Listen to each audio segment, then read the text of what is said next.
नमस्कार, मैं रवीश कुमार। यूपी सरकार कानून में इतना लिख दे कि जिनके 2 से अधिक बच्चे होंगे वे नए कानून लागू होने के बाद विधानसभा का चुनाव नहीं लड़ सकेंगे। तो फिर देखिए क्या होता है।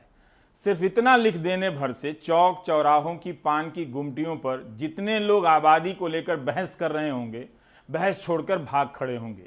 यही नहीं, उनके विधायक जी भी कानून के इन समर्थकों को अपने बोलेरो से नीचे उतार देंगे। टाइम्स ऑफ इंडिया में अतुल ठाकुर और रेमा नागराजन की रिपोर्ट छपी है कि बीजेपी के 50% विधायक ऐसे हैं जिनके 3 या 3 से अधिक बच्चे हैं। क्या इसी कारण प्रस्तावित कानून में ऐसे विधायकों के चुनाव लड़ने पर रोक की बात नहीं है? कुछ दिन भी नहीं हुए जब कई चैनलों को यूपी के पंचायत चुनावों की इन भयावह तस्वीरों को न दिखाने के लिए कितनी मेहनत करनी पड़ी। इसके बाद भी यहां वहां से हिंसा के वीडियो वायरल होकर आप तक पहुंचते रहे। देखिए भाजपा के राज में क्या हो रहा है। लखीमपुर खीरी में पुलिस महिला समर्थक की साड़ी खींच रही थी तो इटावा में पुलिस के अधिकारी शिकायत कर रहे थे कि बीजेपी के समर्थकों ने थप्पड़ मारे और बम लेकर आए थे।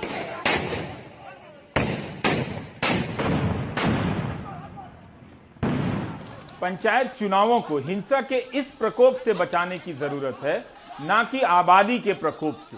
ऐसे लोगों के पंचायत चुनाव में न लड़ने पर रोक होनी चाहिए थी। यह जो आप देख रहे हैं वो जनसंख्या विस्फोट नहीं है, बल्कि कानून व्यवस्था का विस्फोट है, जिससे संवैधानिक मर्यादाएं धुआं-धुआं हो चुकी हैं।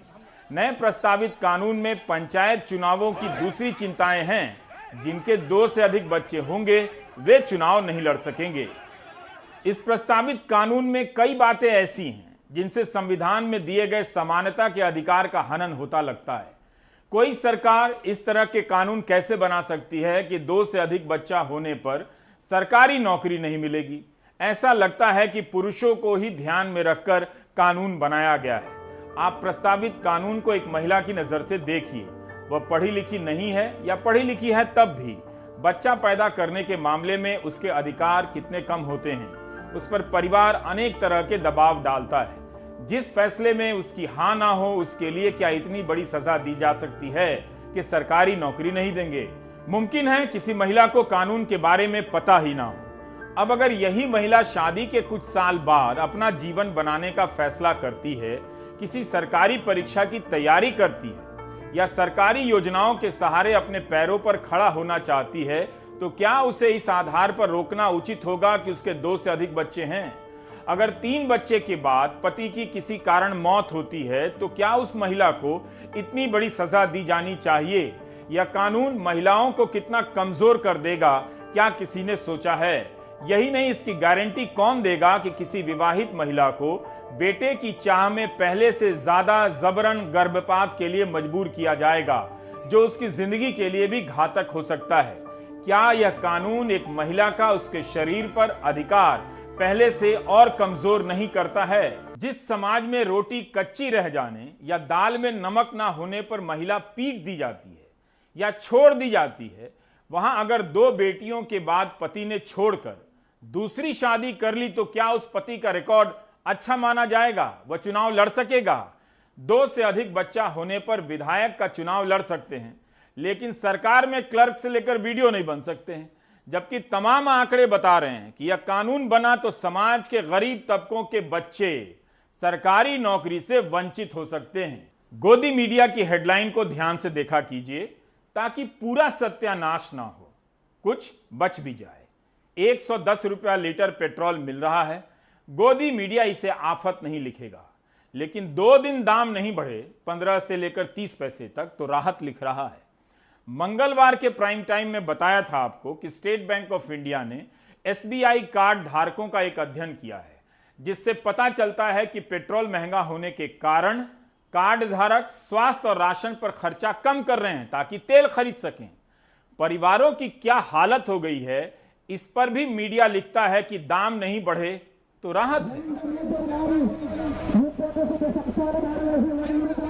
केरल में यूथ कांग्रेस के कार्यकर्ता कन्याकुमारी से राजभवन तक 100 किलोमीटर की साइकिल यात्रा पर निकले। साइकिल सवार कांग्रेसी कार्यकर्ता बताना चाहते हैं कि पेट्रोल का दाम 100 रुपया लीटर हो गया है, इसलिए 100 किलोमीटर की यात्रा करेंगे।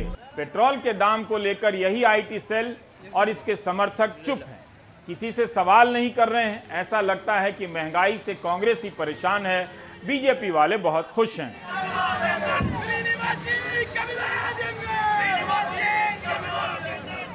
मैं याद करता हूं, जब यूपीए की सरकार में पेट्रोल की कीमतें करीब 71 रुपये प्रति लीटर तक पहुंच गई थी, तो मौजूदा प्रधानमंत्री मोदी जी और स्मृति ईरानी जी, हेमा मालिनी जी जैसे नेता सड़क पर उतर गए थे, नारा लगाते थे, प्रदर्शन करते थे। लेकिन 7 साल बाद जब पेट्रोल की कीमत अब तो हर शहर में सेंचुरी लगा रही है, कभी दिल्ली में सेंचुरी लगाती, कभी चेन्नई में सेंचुरी लगाती है, कभी मुंबई में, तो नागपुर में, रायपुर में, हर जगह, हर मैदान में, हर शहर में, हर प्रदेश में जब सेंचुरी मार रही है। और उसका पीछा, जैसे गावस्कर सेंचुरी लगाते थे और वेंकसरकर 99 में अटक जाते थे, अभी डीजल 99 के नीचे ही है, उसकी भी सेंचुरी होने वाली है। क्या आपने पेट्रोल और डीजल के बढ़ते दामों पर नए पेट्रोलियम मंत्री हरदीप सिंह पुरी का कोई भी बयान सुना है? पेट्रोलियम मंत्री बनने के बाद उन्होंने कहा कि उनकी ट्रेनिंग है कि पहले तथ्यों को जमा करते हैं, फिर बात करते हैं। क्या अभी तक उन्होंने सारे तथ्यों को नहीं देखा होगा?